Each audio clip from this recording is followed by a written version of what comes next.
الخير او مساء الخير حسب التوقيت المحلي لمدينه حضرتك. معاكم عمرو الوكيل العقاري في العجمي، وتحت امركم في اي حاجه. لو عايز تبيع شقتك، لو عايز تشتري شقه، محتاج اي سؤال في المجال العقاري، اكتب لي في الكومنتات وهرد عليك.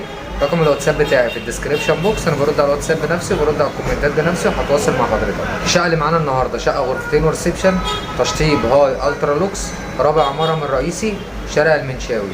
الشقه دور ثالث، سلم، مطلوب 550,000 قابل للتفاوض.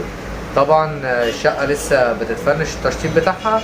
اما حضرتك هتستلم على المفتاح. هنتفرج على الفيديو بتاعها مع بعض، بس قبل ما نتفرج على الفيديو، لو اول مره تشوفني لسه ما اشتركش في القناه، انزل حالا اعمل اشتراك في القناه وفعل الجرس عشان يوصلك اشعار بكل فيديو جديد بنزله، وعشان تكون متابع معانا سلسله الحلقات الجديده اول باول. وان شاء الله انتم هنا في قناتكم ديت مفيش شقه معروضه للبيع في العجمي مش هتشوفوها هنا معانا. فيلا بينا لايك للفيديو عشان يوصل المهتمين بنفس المجال، ويلا بينا نتفرج على الشقه. بسم الله الرحمن الرحيم. وكده دخلنا من الريسبشن اهو يا جماعه. شقه تشطيب لسه بتتفنش، ان شاء الله الاستلام هيكون على المفتاح. شقه الترا لوكس. الشقه دي مكانها امام البنك الاهلي، شارع المنشاوي، رابع نمره من الشارع الرئيسي. ده الريسبشن، قطعتين مرتاح اهو.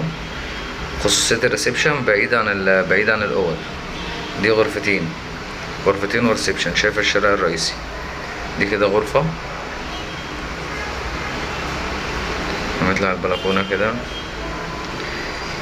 ده الشارع الرئيسي اهوت، شارع البطاش الرئيسي. دي مساحة الغرفة، تشيل غرفة نوم مستريحة يعني، غرفة نوم حلوة. طبعا التشطيب باين، مش محتاج ان احنا نتكلم يعني يا جماعة. وانا بصور لكم من جميع زوايا التصوير بحيث ان حضرتك تبقى شفت الشقة كأنك جيت شفتها على الطبيعة بالظبط. ده كده الحمام، فاضل الطقم الصحي هيركب، وده المطبخ. الشقة مساحتها بسم الله ما شاء الله جميلة. ان شاء الله كل يوم في شقق جديدة، انتظروا مننا كل جديد ان شاء الله.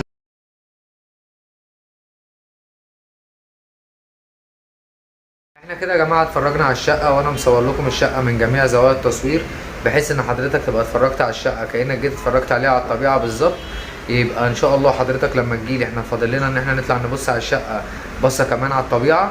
لو عجبتنا احنا هنتوكل على الله ان شاء الله، هنخش في مرحله الامان وهنبتدي نجيب ورق الشقه، وحضرتك تجيب المحامي بتاعك ونبص على ورق الشقه. وامان حضرتك مهم بالنسبه لي قبل ما يكون مهم بالنسبه لك. فان شاء الله انتم هنا في قناتكم ديت، قناه الوكيل العقاري، هتشوفوا معانا اقوى داتا عقارات على مستوى العجمي. وان شاء الله انا ببقى مطمن على ورق الشقه اللي حضرتك بتتفرج عليها قبل ما حضرتك تشوفه، وقبل ما حضرتك تجيب المحامي بتاعك، وقبل ما اشتغل انا اساسا. احنا بنسعى بكل جهدنا ان احنا نوفر عليكم وقت ومجهود، وبنسعى بكل جهدنا ان احنا نوفر لكم كل طلباتكم. ما تبخلوش علينا باللايك عشان الفيديو يوصل للمهتمين بنفس المجال، والاشتراك في القناه وتفعيل الجرس عشان يوصل لكم كل جديد. واشوفكم في فيديو جديد وشقه جديده. السلام عليكم.